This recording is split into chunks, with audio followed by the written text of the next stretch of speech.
오늘 말씀의 제목 한번 따라 하실까요? 그날에. 오늘 말씀의 제목은 오늘 함께 교독한 23절 말씀 가운데 여호와 하나님께서 유다 총독인 스룹바벨에게 하신 말씀 가운데 그날에 내가 너를 세우고 너를 인장으로 삼으리니 이는 내가 너를 택하였음이니라 하신 말씀 가운데에 있는 바로 그날을 의미하는 그날을 바로 제목으로 삼았습니다. 세우고 사무리니 또 택하였음이니라 라고 하는 말씀 23절에 그 동사가 연속해서 나오고 있는 것을 보면 하나님께서 매우 적극적으로 스룹바벨을 통해 어떤 일을 이루실 그 날을 우리에게 말씀하고 계신 것을 보게 됩니다. 과연 그 날의 의미가 무엇인지, 그리고 그것이 오늘 우리의 신앙생활, 교회 생활에 이 공동체에 어떤 영적인 교훈을 주시는지 그 말씀을 주제로 함께 하나님의 말씀 나누고자 합니다. 신명기 32장 말씀에 이런 말씀이 있습니다. 이제는 나 곧 내가 그인 줄 알라. 나 외에는 신이 없도다. 나는 죽이기도 하며 살리기도 하며 상하게도 하며 낫게도 하나니 내 손에서 능히 건질 자가 없도다. 아멘. 또 사무엘상 2장 6절 7절에도 이런 말씀이 있습니다. 여호와는 죽이기도 하시고 살리기도 하시며 스올에 내리기도 하시고 거기에서 올리기도 하시는도다. 여호와는 가난하게도 하시고 부하게도 하시며 낮추기도 하시고 높이기도 하시는도다. 아멘. 무슨 말입니까? 성경이 우리에게 강조하여 말하고 있는 것이 무엇이냐면 하나님은 살리기도 하고 죽이기도 하신다. 부하게도 하시고 가난하게도 하신다. 그 말을 우리는 뭐라고 보통 이렇게 이야기하냐면 하나님은 인간의 모든 생사 화복을 주관하시는 하나님이시다. 그렇게 이야기합니다. 사람의 나고 죽는 것이 하나님의 손, 하나님의 주권 아래에 있다는 것이죠. 사람의 생명, 우리의 목숨이 하나님 손에 있다는 것입니다. 인간에게 닥치는 화와 임하는 복도 하나님의 주권 아래에 있다는 말입니다. 즉, 그 모든 것이 사람 마음대로 되는 것이 아니란 말입니다. 화와 복을 다스리시는 하나님이라고 하는 것은 그것을 주실 수도 있고 거두실 수도 있다는 말이기도 하지만 더불어 인간에게 임한 화를 복으로 바꾸실 수도 있고 복인 줄 알았던 것이 오히려 화의 근원이 되도록 바꾸실 수도 있는 분도 하나님이시라는 뜻입니다. 여러분, 하나님께서 이 학개서 2장 우리가 지난 시간에 함께 나누었던 19절 말씀에 보면 그 19절 하반절 끝에 이렇게 말씀하십니다. 그러나 오늘부터는 내가 너희에게 복을 주리라. 그러니까 오늘부터는 내가 너에게 복 주리라 하신 말씀은 다시 말하면 무슨 말이에요? 어제까지는 어땠다는 거예요? 네, 화가 임하였었다는 말입니다. 여러분, 유다 백성들에게 학개 선지자를 통하여서 이 말씀을 듣고 있었던 유다 백성들에게 어제까지 화가 있었습니다. 재앙과 같은 일이 있었다는 말이에요. 무슨 재앙? 그것은 그 백성들이 나름 열심히 일하고 수고한 모든 것들이 수포가 되는 일이었습니다. 아무리 열심히 일해도 거두는 게 없습니다. 아무리 수고하며 애써도 남는 것이 없었습니다. 그것이 화였어요. 그런데 하나님께서 말씀하신 것이 뭐였냐면 그것을 이제 복으로 바꾸시겠다 하십니다. 여러분, 화를 복으로 바꾸시는 하나님의 은혜가 우리 가운데도 있기를 주의 이름으로 축복합니다. 하나님께서 우리에게 하나님 우선의 삶을 살라고, 그것을 회복하라고 그토록 말씀하시는 이유가 바로 여기에 있습니다. 우리에게 하나님 주시는 참된 복이 임하고, 여러분, 하나님 주시는 복을 오해하지 마십시오. 그냥 세상에서 흔히 얘기하는 인생 대박, 인생 역전, 그런 것 아닙니다. 우리의 불순종과 교만함으로 벌어졌던, 우리에게 임하였던 그 화마저도 하나님께로 돌아오면 그 화를 복으로 바꾸시는 은혜를 얼마든지 주실 수 있는 하나님이시라는 것입니다. 그래서 하나님 우선, 하나님 절대, 하나님 중심으로 돌아오는 겁니다. 여러분, 앞서 주셨던 말씀, 이 유다 백성들에게 학개를 통해 주셨던 말씀들을 기억하십니까? 학계 1장과 2장의 말씀, 이것을 다 지금 다시 다 언급할 수는 없습니다만, 학계 1장, 2장 지난 시간에 무슨 말 했었나 궁금하신 분은 유튜브 채널을 이용하시고 좋아요, 구독 꼭 눌러주시면 감사하겠습니다. 근데 그 가운데 우리가 지난 시간에 함께 나눴던 말씀 본문 학계에서 2장 17절부터 19절에 이런 말씀이 있었습니다. 만군의 여호와가 말하노라, 내가 너희 손으로 지은 모든 일에 곡식을 마르게 하는 재앙과 깐부기 재앙과 우박으로 쳤으나 너희가 내게로 돌이키지 아니하였느니라. 너희는 오늘 이전을 기억하라. 아홉째 달 24일 곧 여호와의 성전 지대를 쌓던 날부터 기억하여 보라. 곡식 종자가 아직도 창고에 있느냐? 포도나무, 무화과나무, 석류나무, 감람나무의 열매가 맺지 못하였느니라. 그러나 오늘부터는 내가 너희에게 복을 주리라. 아멘. 여러분, 그들이 이 학계 선지자를 통하여 하나님의 말씀을 처음 들을 때, 그리고 그들이 결단하여 성전 재건을 다시 시작하였을 때 이 유다 백성들의 형편이 어떠했다는 겁니까? 살기가 편안하고 모든 것이 다 풍족해서 먹고 살만하고, 야, 이제는 살기 좋다 해서 성전 재건이라고 하는 이 일을 시작한 것이 아니었습니다. 하나님께서 말씀하신 대로 곡식을 추수하는데 재앙이 있어 보잘것없는 수확일 뿐이었습니다. 깐부기 재앙이 있었다 하시죠? 이게 뭔가 봤더니 일종의 곰팡이 병입니다. 곰팡이균이 이 식물뿌리나 줄기에 파고들어서 거기에서 번식해서 모든 식물들과 열매, 곡식들을 새까맣게 만들어버리는 병입니다. 우박도 있었답니다. 여러분 이렇게 텃밭 하시는 분들 계세요? 열심히 작물 키워놨는데 우박 한번 확 세게 내리면 잎 다 깨지고요, 찢어지고요, 열매들 다 망가지잖아요. 하나님이 그 일을 허용하셨답니다. 19절에도 보면 포도나무, 무화과나무, 석류나무, 감람나무의 열매가 맺지 못했었다죠. 그들이 그것을 키우려고 얼마나 수고했을까요? 그런데 그 수고가 다 헛되게 돌아갔습니다. 그래서 먹을 것도 쓸 것도 궁핍한 상황이었다는 말입니다. 그들에게 왜 이런 일이 일어났을까? 바로 17절 읽어드렸던 말씀대로 너희가 내게로 돌이키지 아니하였느니라. 그러니까 하나님께로 돌아온 자가 없어서 그 마음이, 그 행실이 하나님께로 향해 있지 않았기 때문에 이와 같은 재앙과 화가 있었다고 하나님 말씀하십니다. 그들이 처음 학계 선지자를 통하여 하나님의 말씀을 듣기 전까지 그들이 어땠냐 하면 이미 우리가 함께 나눴던 대로 자기 살기에 바빴던 사람들이었습니다. 그 마음에 하나님께로 향해 있을 만한 여유가 없이 온통 자기 살 길 찾기에, 자기 먹고 사는 것 그거 먼저 구하기에 온통 애를 썼던 사람들.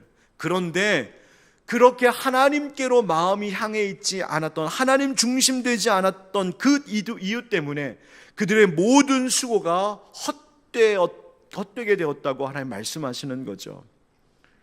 여러분, 하나님이 왜 그들에게 이런 재앙을 겪게 하셨다고요? 단지 하나님 잊고 사는 것이 영 못마땅해서, 그것 때문에 하나님 삐지고 하나님 마음 상하셔서 너희들 혼 좀 나봐라, 복수하시듯이 이와 같은 일 주신 것이 아니었어요. 너희 한번 큰 코 닥쳐봐라, 한번 망해봐라 하는 그런 마음 아니었다는 거예요.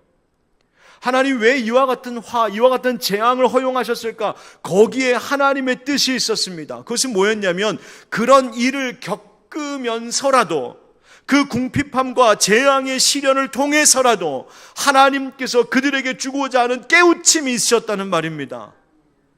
그들은 그것을 통하여 돌아봐야 됐습니다. 왜 이럴까?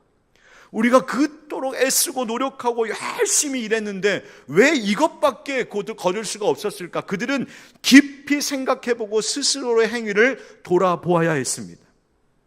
그러나 하나님께로 마음이 향하여 있지 않던 그들은 그 재앙 속에서도, 그것을 겪고 있으면서도 자기들을 돌아보지 못한 탓에, 그저 고집스럽게 자기 사는 일에만 오히려 더 몰두했던 탓에 그 재앙과 화는 거두어지지 않고 있었다는 말입니다.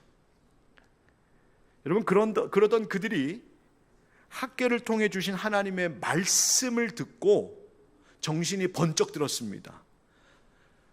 여러분, 하나님은 환경과 상황을 통하여서도 말씀하십니다. 그렇죠? 우리에게 일어나는 여러 가지 일들을 통하여 하나님의 뜻을 알게 하시죠. 그런데 우리가 아둔하여서 그것을 미처 못 알아먹을 때가 있습니다. 나에게 닥친 이런 일들, 그것을 화라고도 말할 수 있고 재앙이라고도 말할 수 있을 만한 인생의 어떤 일을 딱 겪을 때에 하나님 그것을 통하여 분명히 말씀하시는 것이 있는데 그거 못 알아먹을 때가 있습니다. 그래서 하나님은 우리에게 말씀을 주십니다. 여러분, 말씀은 지금 내가 겪고 있는 인생의 의미를 해석해 줍니다. 말씀은 우리 주변에서, 우리 안에서 일어나고 있는 여러 가지 일들의 의미가 무엇인지를 깨닫게 해줍니다. 말씀을 통해 하나님은 하나님이 지금 내 인생 가운데 무슨 일을 하고 계신지를 알게 하십니다. 그래서 말씀이 중요합니다. 여러분, 말씀을 사모하고 말씀 가운데 살아야 될 이유, 그리고 말씀을 통하여서 세상과 내 인생을 바라봐야 할 이유가 바로 여기에 있습니다. 그냥 세상 가치관 대로, 사람들의 해석대로 내가 가지고 있는 지식과 경험, 그것 가지고 그 렌즈로 세상과 내 인생을 바라보는 것이 아니라 오늘 성경은, 오늘 하나님의 말씀은 나에게 이 모든 것을 어떤 의미로 이해하고 받아들여야 하는지를 가르쳐 주시는 것이 하나님의 말씀입니다. 여러분, 하나님 말씀 더 사랑하시고 하나님 말씀의 렌즈로 이 세상과 우리의 인생을 바라볼 수 있는 영적인 분별력이 우리 가운데 있기를 예수님의 이름으로 축원드립니다. 여러분, 학개 선전을 통하여서 이 말씀을 듣자 정신에 번쩍 든 이 스룹바벨과 여호수아와 이 백성들이 하나님께로 비로소 마음을 돌리기 시작했습니다. 바빴던 자기의 일 다 내려놓고 하나님 명령에 순종하기 시작했어요. 무슨 일입니까? 하나님 구체적으로 명령하셨죠. 성전 재건하라고요. 그러나 여러분, 이 말씀을 받았다고 해서 이들의 현실이 달라진 것은 하나도 없었습니다. 학개 선지자가 하나님의 말씀을 전할 때에도 유다 백성들의 삶의 형편은 달라진 것이 전혀 없었습니다. 여전히 궁핍했고, 여전히 살기 어려웠고, 여전히 곡식과 열매는 없었고, 그러니 여전히 해야 할 일도 산더미 같은 인생들이었습니다. 우리식으로 말하면 오늘 설교 듣고 집에 가셔서도 여전히 일이 잘 안 될 수 있단 말입니다. 여전히 장사가 안 되고요, 여전히 일은 다 꼬이고요, 아침 일찍 출근해서 밤늦게까지 일해야 되는 형편은 똑같고요, 여전히 감당해야 될 집안일이 있고요, 여전히 건사해야 할 부모, 형제, 가족들이 있고요, 여전히 자식들 교육시켜야 하고요, 여전히 갚아야 할 빚이 쌓여 있고요, 생활 형편 나아질 것 아무것도 없을 수 있습니다. 마음고생하는 일들이 해결되는 것도 아닙니다.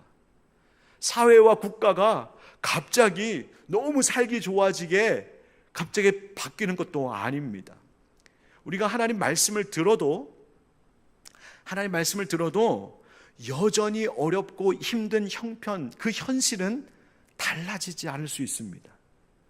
다만 한 가지, 말씀을 들었을 때 달라질 수 있는 것, 그리고 꼭 달라져야 되는 것 하나 있습니다.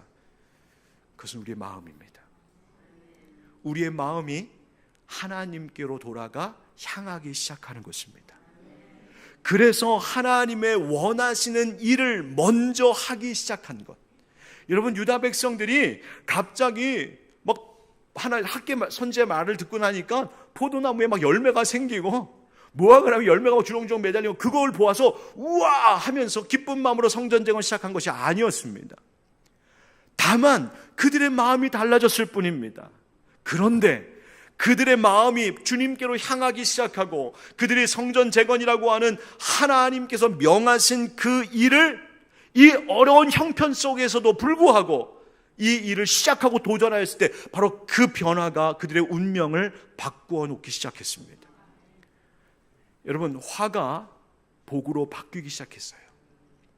여러분, 무엇이 먼저인지를 주목하십시오. 내 인생의 화가 복으로 바뀌어서 하나님께 돌아오는 것이 아닙니다. 여러분, 내 인생 가운데 어려운 일들이 다 해결되고 내 인생의 걱정, 근심, 염려거리가 다 사라져서 내가 하나님께로 돌아오는 건 아니란 말입니다. 여전히 그 삶의 형편은 달라진 것이 하나도 없을 수 있습니다. 집으로 돌아가고 직장으로 돌아가고 현실로 돌아가 보면 똑같이 나 속썩이는 그 문제 거기 그대로 있을 수 있습니다. 그러나 하나님 말씀 받았으니 내가 하나님 말씀대로 하겠습니다. 내가 하나님 말씀대로 하나님 우선, 하나님 중심, 하나님 절대로 돌아가는 내 생활을 변화시키겠습니다 하며 하나님께로 돌아오니 그 중심과 생활이 하나님 우선으로 바뀌니 그때부터 하나님께서 화를 복으로 바꾸시는 일을 시작하신다는 겁니다. 여러분, 하나님이 그래서 약속하신 거예요. 유다 백성들에게 오늘부터는 내가 너희에게 복을 주리라. 여러분, 이 말씀이 우리의 삶에 실제가 될 때까지 하나님 말씀 붙들고 순종하기를 결단하는 우리가 되길 주의 이름으로 축복합니다. 여러분, 자, 오늘 그래서 이제 하나님께서 오늘 본문, 우리 함께 읽은 본문 말씀이 뭐냐면 학개에게 네 번째로 주신 말씀이에요. 학개에서 1장과 2장 말씀을 보면 학개가 총 4번의 설교를 하는 거죠. 4번의 설교를 하는 것인데 바로 세 번째 설교한 날과 동일한 날에 다시 하나님은 이 학개를 통하여 말씀을 주고 계십니다. 그런데 이 네 번째 말씀은 조금 독특하게 유다 백성 공동체 전체에게 주셨다는 말씀이라기보다는 이 성전 재건과 유다 백성들을 회복하는 이 막중한 책임을 맡고 있는 총독, 바로 스룹바벨에게 매우 개인적으로 주고 계신 말씀입니다. 그 말씀의 내용이 뭔지 다시 한번 이 전 이해를 가지고 20절부터 22절 말씀을 제가 다시 한번 읽어드릴 테니까 잘 한번 들어보십시오. 그달 24일에 여호와의 말씀이 다시 학개에게 임하니라. 이르시되 너는 유다 총독 스룹바벨에게 말하여 이르라. 내가 하늘과 땅을 진동시킬 것이요 여러 왕국들의 보좌를 엎을 것이요 여러 나라의 세력을 멸할 것이요 그 병거들과 그 탄자를 엎드러뜨리리니 말과 그 탄자가 각각 그의 동료의 칼에 엎드러지리라. 아멘. 자, 여러분 보세요. 하나님께서 지금 스룹바벨에게 말씀하시고 약속하시는 것이 뭔가 좀 심상치가 않습니다. 그냥 일반적으로 우리의 기대는 뭐냐면, 그래, 너희가 내 말에 순종했으니 이제 농사 지으면 수확이 풍성할 거다 라는 내용 기대할 만한데 그건 아닙니다. 이제 재앙도 없고 날씨도 좋을 테니까 너희가 농사한 대로 잘 될 거야, 그런 말이 아닙니다. 너희가 일한 대로 풍성히 거두어서 이제 잘 살게 될 거야, 소위 세상 사람들이 말하는 인생 대박, 인생 역전이 있을 거야, 그런 메시지가 아니에요. 사업이 성공할 거다, 잘 될 거다, 너희들 자식들도 잘 될 거다. 저 같은 경우에는 이제 하늘빛 광성교회 성도들이 때로 몰려올 거다. 물론 그러길 바라지만, 근데 그런 이야기가 아니에요. 하나님께서 스룹바벨을 통하여 스룹바벨에게 주고 계신 말씀은 그보다는 뭔가 더 깊은 이야기를 하고 계신 것 같죠.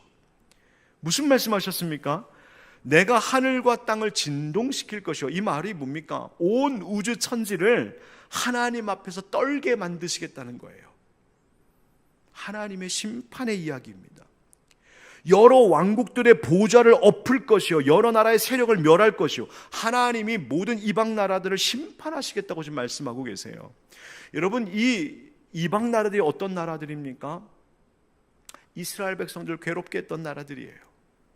그들이 성전을 재건하려고 할 때, 그들이 그래 성전 중심으로 다시 성전을 다시 세우려고 할 때 이방 나라들은 견제했습니다. 왜? 이 성전을 다시 중심으로 해서 저들이 마음을 모으고 힘을 뭉치면 또다시 위협적인 민족이 될 수 있겠다라고 하는 그 염려 때문에 애초에 아예 그 싹을 없애려고 방해했던 나라들입니다. 바사, 페르시아죠. 바사 제국을 비롯한 그 이방 족속들이 그랬습니다. 그런데 지금 하나님 뭐라고 말씀하세요? 그들을 심판하시겠다고요. 여러분, 스스로 이것이 지금 누구에게 지금 주고 있는 말이라고요? 말씀이라고요? 스룹바벨. 그렇다면 지금 하나님께서 이 큰 막중한 책임, 성전 재건과 이 예루살렘 복원을 대한 중요한 책임을 맡고 있는 스룹바벨에게 뭐라고 말씀하시는 겁니까? 이제 걱정하지 않아도 돼. 두려워하지 마. 두려워하지 마. 내가 다 정리할 거야. 다시 말하면 마침내 하나님은 하나님의 하실 일을 이루시겠다는 말이에요. 마침내 하나님은 하나님의 계획대로 성취하시겠다는 말씀이었습니다. 실제로 역사를 보면 하나님께서 이방 나라 다 뒤엎으시겠다고 하죠. 다 엎드러뜨리게 하시겠다고 하시죠. 실제로 바사 제국이 큰 내란을 겪습니다. 그 내란을 겪은 후에 그것을 평정한 다리오 왕이 세워졌을 때 그 왕은 이 성전 재건을 오히려 돕는 자가 됩니다. 하나님께서 명하신 성전 재건의 일이 순탄히 진행되게 하시겠다고 약속하고 격려하시는 거였어요. 여러분 보십시오. 유다 백성들이 모든 형편과 상황들이 다 좋아서 할만해서 얼마든지 해볼 만한 능력이 있어서 시작했거나 되는 것이 아니라 인간적으로 계산하고 따져보면 형편도 좋지 않고 방해 세력들도 많은데, 그러나 딱 한 가지, 하나님 말씀하셨으니, 하나님 명령하셨으니, 하나님의 뜻이니 하겠습니다 하고 시작하니 하나님이 정리하시겠다는 겁니다. 하나님 되게 하시겠다는 겁니다. 사랑하는 성도 여러분, 우리 하나님은 참으로 우리의 힘과 도움 되시는 분이신 줄 믿습니다. 하나님의 뜻에 순종하고자 하는 자들을 도우시는 분이심을 믿습니다. 할 수 있게 하시는 분이심을 믿습니다. 문제는 우리가 하나님께로 돌아오지 않는 겁니다. 문제는 우리가 하나님 우선으로 살지 않는 겁니다. 문제는 우리가 하나님의 뜻에 여전히 순종하지 않는 겁니다. 여러분, 스룹바벨이라고 하는 이 인물이 하나님께서 유다 총독으로 세우신 일꾼이라고 하는 이 점을 한번 생각할 때, 스룹바벨이 하나님의 일을, 사명을 부여받은 일꾼이라고 하는 점을 생각할 때 우리도 깊이 생각해야 될 점이 바로 여기 있습니다. 하나님이 스룹바벨을 일꾼으로 세우셨듯이 여러분, 우리 각 사람도 하나님의 일꾼들로 부름받은 사람들입니다. 여러분, 구경하라고 하나님 우리 부르신 것 아닙니다.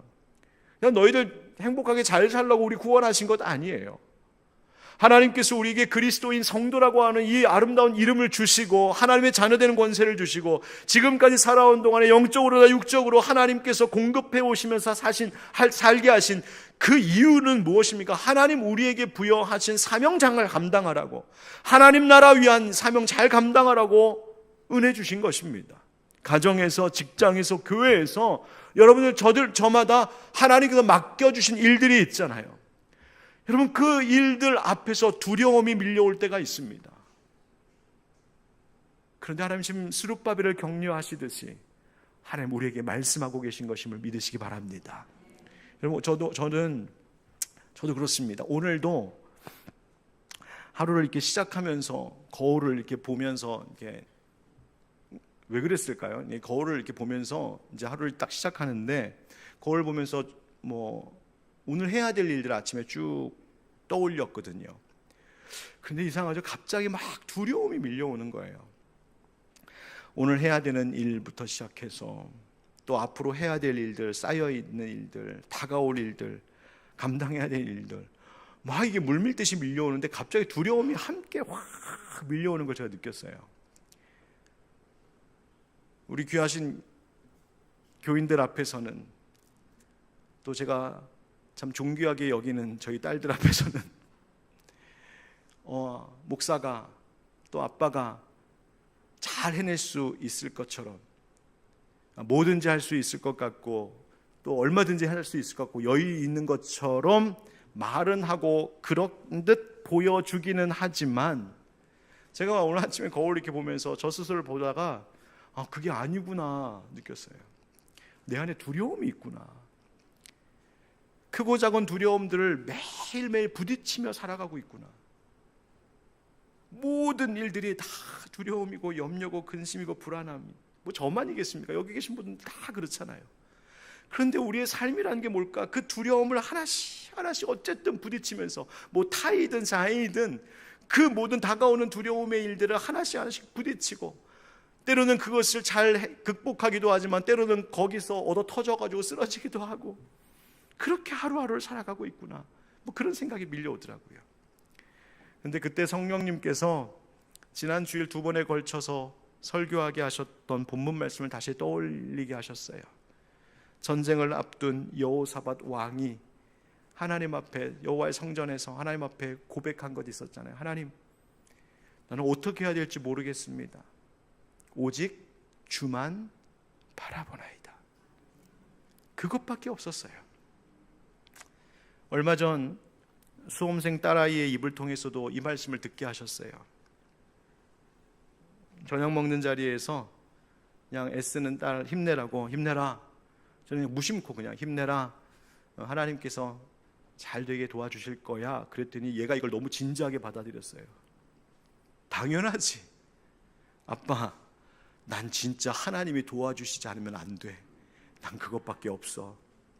물론 거기에는 아빠, 내 실력이 많이 부족해, 뭐 이런 이야기가 담겨져 있지만 저는 그 말의 고백이 너무 감사했어요. 하나님밖에 도와줄 분이 없어. 하나님밖에 의지할 분이 없어. 여러분, 스룹바벨을 도우시고 격려하신 하나님, 순종하면서 충성하고자 하는 자들에게 오늘도 두려워 말라, 내가 너와 함께함이라, 놀라지 말라, 나는 네 하나님이 됨이라, 내가 너를 굳세게 하고 참으로 너를 도와주리라 약속하시는 그 하나님이 오늘도 이 말씀 앞에 아멘으로 응답하는 우리들을 도우시고 함께해 주실 줄 믿습니다. 여러분, 그런데 이 스룹바벨에게 하신 말씀을 보면 단지 성전 재건 잘 되게 하겠다 하신 것보다는, 너희들 지금 시작한 그 공사 걱정하지 마라, 잘 되게 하겠다 하신 말씀이라기보다는 뭔가 이 말씀을 묵상하며 해석을 찾아보고 연구해 볼 때마다 더 궁극적인 것을 하나님께서 말씀하고자 하셨구나라는 것을 깨닫게 됩니다. 즉, 하나님의 관심은 지금 그저 이 유다 백성들과 여호수아와 이 스룹바벨이 재건하고 있는 성전 건물 잘 지어지는 것에만 있는 것이 아니라 그보다는 더 최종적인 어떤 것을 향하여 지금 하나님이 말씀하고 계시다는 것을 알 수 있습니다. 지금 하나님의 관심이 어디에 있을까? 그것은 우리가 생각하지 못한, 또 우리가 잊고 살던 그 무언가를 가리키고 있습니다. 그것이 뭘까? 그것은 바로 마지막 때의 심판과 종말입니다. 여러분, 하나님께서 화를 복으로 바꾸신다라고 하신 이 내용 가운데에 오늘 본문과 비슷한 말씀이 하나 있습니다. 앞서 우리가 함께 나누었던 학개서 2장 6절과 7절 말씀입니다. 한번 같이 읽어보실까요? 시작. 만군의 여호와가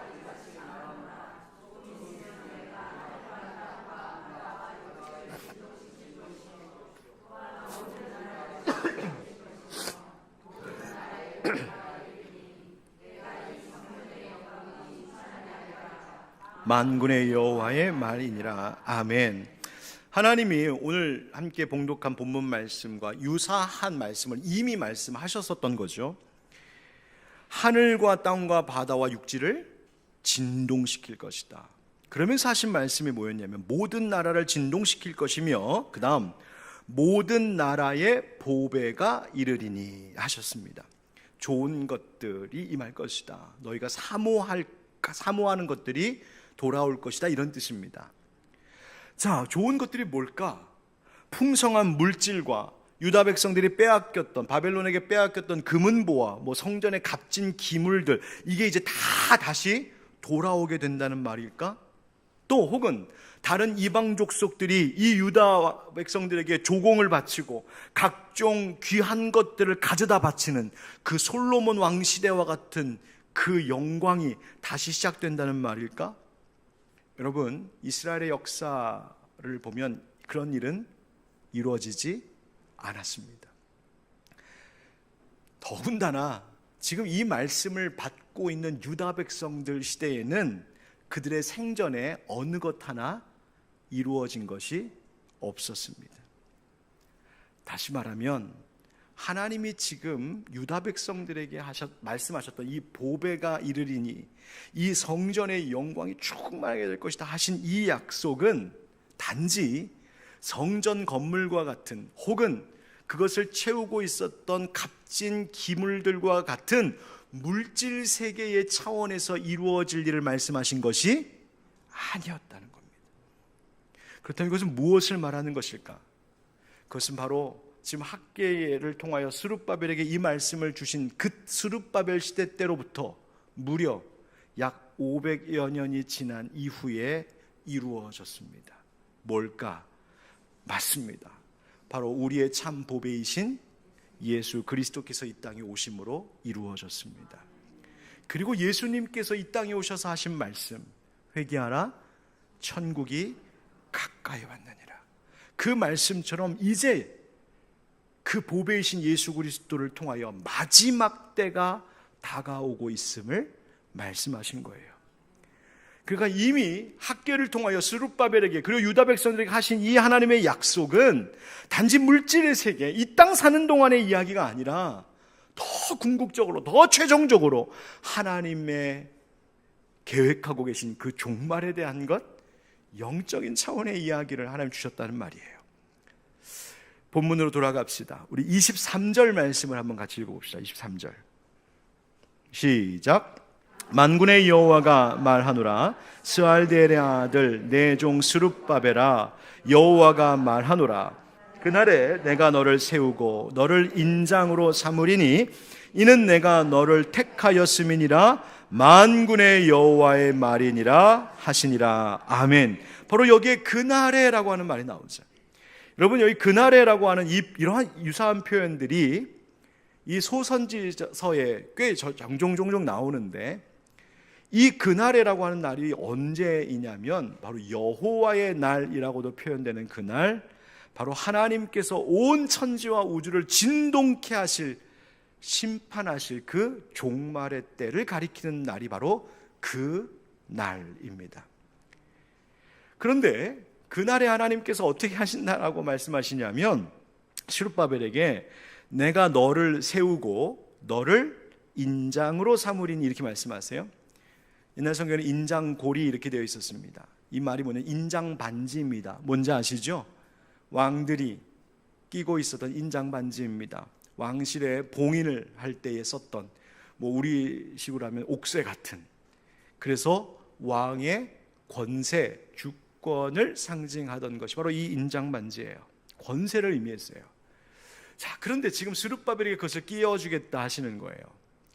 여러분, 이 인장에 대한 말씀이 예전에도 다른 본문에도 나오는데, 거기서 뭐라고 되어 있었냐면 인장을 빼버리겠다 그러신 말씀이 있어요. 언제 나왔던 말이냐면 예루살렘이 멸망하기 직전, 우리 새벽마다 말씀을 함께 묵상하고 계셨던 분들 금방 아실 텐데, 예루살렘과 유다가 완전히 멸망하기 직전의 왕이었던, 그때의 마지막 왕 시드기야, 바로 그 직전의 왕이었던 왕이 여호야긴 왕이었어요. 그때 활동했던 선지자가 바로 예레미야였는데, 예레미야가 말한 것이 있었어요. 예레미야서 22장 24절 25절에 이런 말씀이 있습니다. 여호와의 말씀이니라. 나의 삶으로 맹세하노니 유다 왕 여호야김의 아들 고니야가, 이 고니야가 바로 여호야긴이에요. 고니야가 나의 오른손에 인장반지라 할지라도 내가 빼어 네 생명을 찾는 자의 손과 네가 두려워하는 자의 손, 곧 바벨론의 왕 느부갓네살의 손과 갈대아인의 손에 줄 것이라. 하나님이 그 권세 빼버리겠다는 겁니다.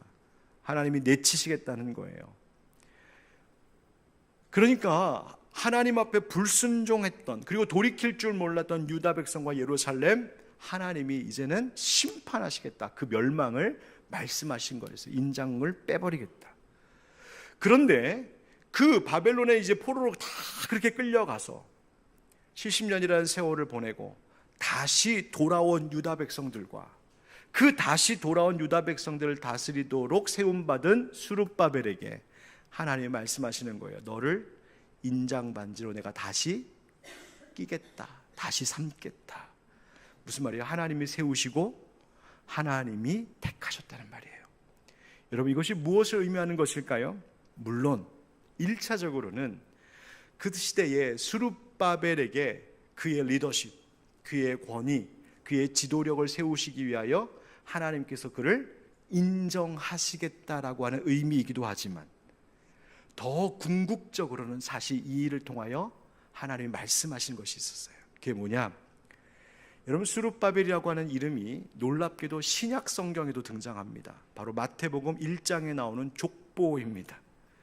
마태복음 1장 12절부터의 말씀을 제가 읽어보겠습니다. 마태복음 1장 12절에 바벨론으로 사로잡혀간 후에 여고냐는 스알디엘을 낳고, 이 여고냐가 바로 그 여호야긴 왕입니다.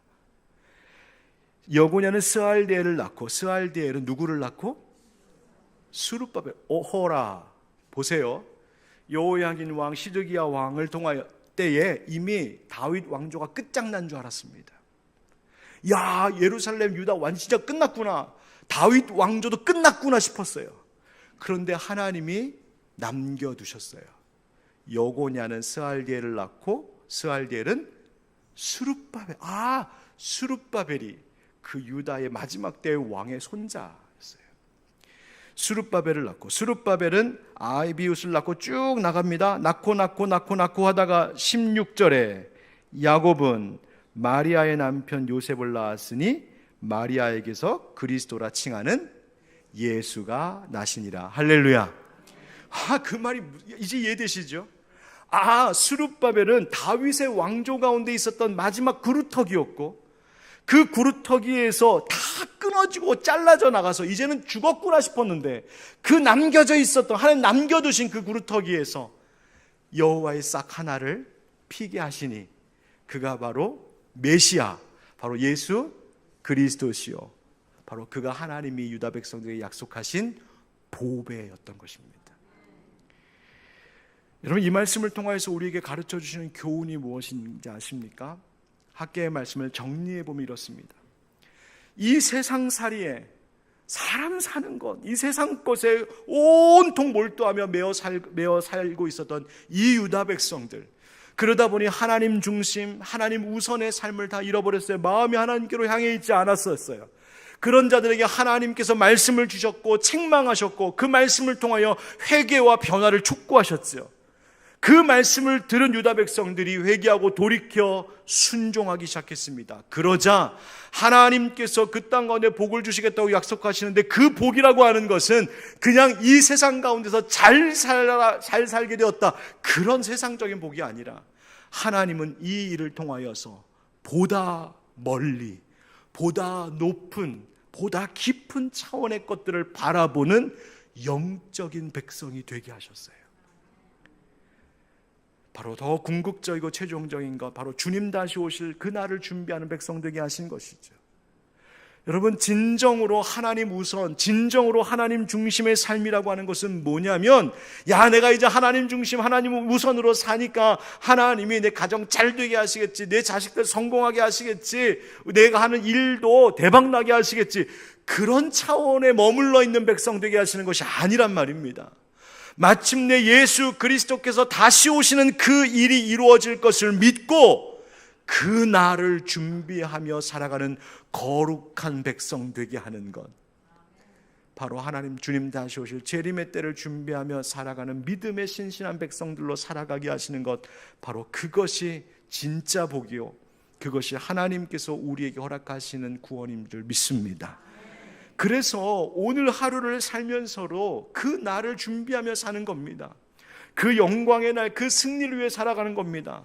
그래서 내가 오늘 겪는 고난이 있을지라도 왜 나만 겪는 고난이냐고 투덜거리고 불평하는 것이 아니라, 오히려 이 좁은 문 좁은 길을 통하여, 그래서 십자가 함께 예수님과 지며 따름으로 인하여서 하나님이 최종적으로 내게 주실 그 영광, 하나님 나라에서 하나님께서 주실 그 상급을 기대하며 살아가는 것, 그래서 오늘도 나는 하나님 중심으로 삽니다. 그래서 나는 그 마지막 때의 영광을 보면서 하나님 중심 우선으로 살아가겠습니다. 그 결단으로 하루하루를 살아가는 것이 바로 하나님 우리에게 원하시는 삶임을 기억하시길 축복합니다. 그런 의미에서 여러분, 우리가 지금 진행하고 있는 이 세단장 프로젝트, 예배당 성전 보수공사도 마찬가지입니다. 여러분, 우리가 이거 위해서 같이 계속 기도하면서 진행하고 있는데요, 공사 다 마치고 예배당 잘 만들어 놓고 헌해진 예배당에 딱 들어가서 만약 우리가 그 환경에 자아도취돼 가지고 여기가 좋사오니 하는 순간 우리는 다시 옛날로 돌아가는 겁니다.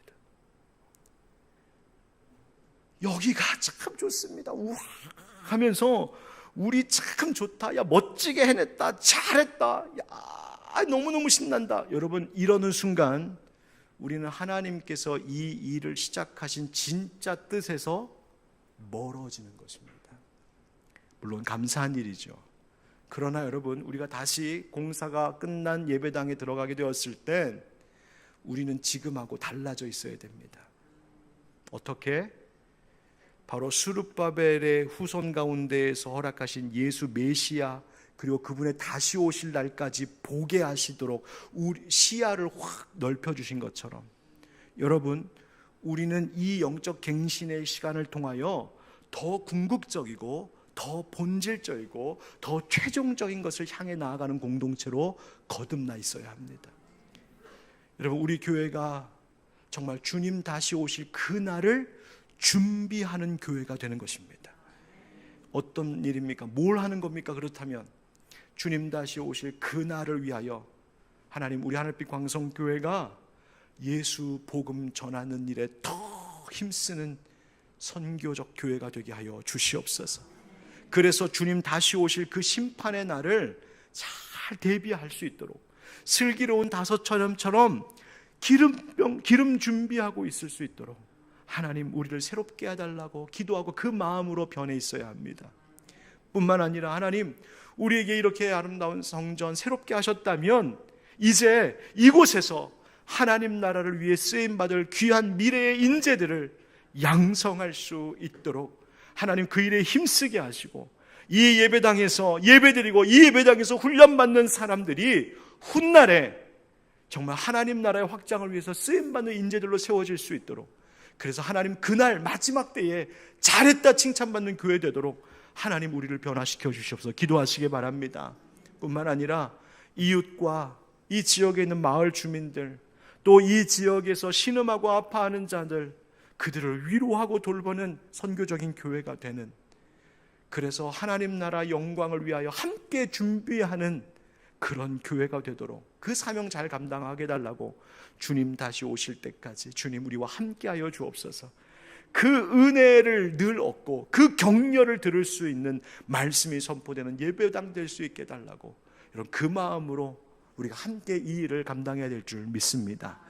정리하겠습니다.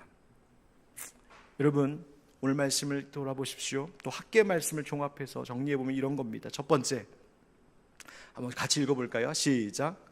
하나님 우선으로 먼저 회복될 때 화를 보게 되게 하시는 은혜가 있습니다. 아멘. 여러분 삶의 형편과 환경이 좋아져서 순종하고 충성하는 것이 아니라 하나님 중심으로 돌아와 순종하며 충성할 때에 하나님께서 복 주시는 은혜가 있을 줄 믿습니다. 두 번째 따라합시다. 같이 읽으죠. 시작. 맡기신 사명에 순종하고 하는 자들을 도우시는 하나님이십니다. 아멘. 여러분 우리에게 주신 사명 잘 감당하고 충성하려고 할 때 하나님 반드시 도우시고 함께 하실 줄 믿습니다. 세 번째 시작. 세단장 프로젝트가 주님 다시 오실 그날을 준비하는 교회로 발돋움하는 계기가 되도록 합시다. 아멘. 여러분 하나님께서 이제 허락하실 이 모든 것들이 그냥 우리끼리 자화자찬하고 우리의 만족, 우리의 자랑거리, 와 우리 교회 좀 봐라. 여러분 그 자랑거리 되라고 지금 주고 계신 일이 아닙니다. 우리가 항상 바라봐야 될 것, 우리 하늘빛 광성교회 모든 공동체, 우리 모든 식구들이 함께 주목해야 될 것은 바로 주님 다시 오시는 그 날, 바로 그 마지막 때인 줄 믿습니다.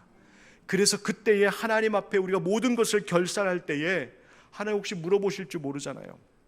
하늘빛 광성교회 다니다 왔냐? 너 그때 2024년도에 세단장 프로젝트 했지? 그 성전 보수공사 왜 했냐? 하나님 물어보시면 하나님 뭐 깨끗한 게 좋잖아요.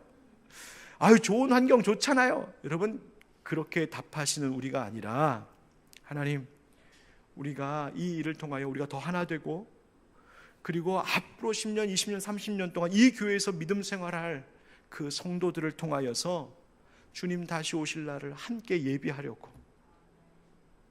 함께 이 땅 가운데 복음을 전하고 예배하는 귀한 성도들, 그 공동체 든든히 세우려고, 그리고 이 지역사회 예수 믿고 예수님의 사랑으로 위로받는 자들이 더 많아질 수 있게 하도록 그 사명, 그거 잘 감당해 보려고 하나님 그 첫 시작으로 하나님 우리가 그 일을 했던 겁니다. 그렇게 대답할 수 있는 그날이 오기를 주의 이름으로 축복합니다. 여러분, 기도 부탁드리겠습니다. 저희가 지금 이제 내년을 준비하고 있습니다. 뭐 성전 공사도 그렇지만 이제 어떤 시기가 돌아왔냐면 내년 2025년도에 우리 교회가 가야 할 방향을 정해놓고 준비하는 때가 왔습니다. 저는 이미 하나님 앞에 좀 기도하면서 내년 한 해, 아직 이제 10월 중순이지만 2025년 한 해 동안 우리가 붙들어야 될 하나님의 말씀 가지고 좀 표 주제도 세웠습니다.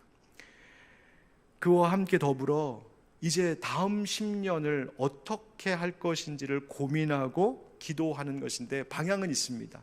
우리 교회가 선교적 교회 되겠습니다. 여러분, 지금부터 그 일들을 준비하고 계획하고 구상하는 일들이 목사로부터 우리 맡은 모든 이들에게 지금 진행되고 있는데요. 여러분들 함께 기도해 주시기 바랍니다.